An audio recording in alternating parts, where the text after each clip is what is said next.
ଆଜି ସକାଳୁ ସକାଳୁ ଗୋଟେ ନ୍ୟୁଜ୍ଟେ ଦେଖିକି ଭାରି ସକ୍ ଲାଗିଲା। କ'ଣ ସେଇଟା ନା ଯମୁନା ନଦୀରେ ବୁଡ଼ି ଯାଇଥିବା କ୍ରୁଜ୍ରେ ମା ପୁଅ ଦୁଇ ଜଣ ଯାକ ଆକ୍ସିଡେଣ୍ଟରେ କେମିତି ଡେଥ୍ କରିଯାଇଛନ୍ତି।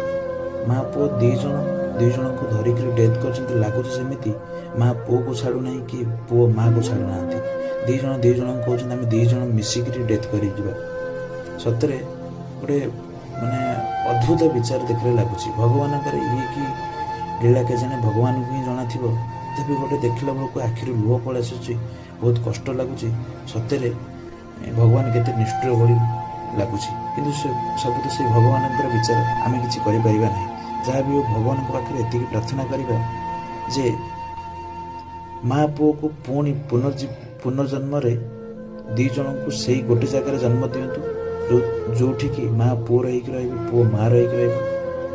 ରହିଯାଇଥିବା ସ୍ୱପ୍ନ ମାଆର ପୁଅ ପାଇଁକା, ପୁଅର ମାଆ ପାଇଁକା ଯାହା ବି ସ୍ୱପ୍ନ ଥିବ ସବୁ ଯେମିତି ଆର ଜନ୍ମରେ ପୁରା କରିବେ, ଏତିକି ପ୍ରାର୍ଥନା କରିବା ଭଗବାନଙ୍କ ପାଖରେ ଯେ ତାଙ୍କର ଅମର ଆତ୍ମାର ସଦ୍ଗତି ହେଉ, ସେମାନେ ଯେଉଁଠି ଥାଆନ୍ତୁ ଭଲରେ ଥାଆନ୍ତୁ।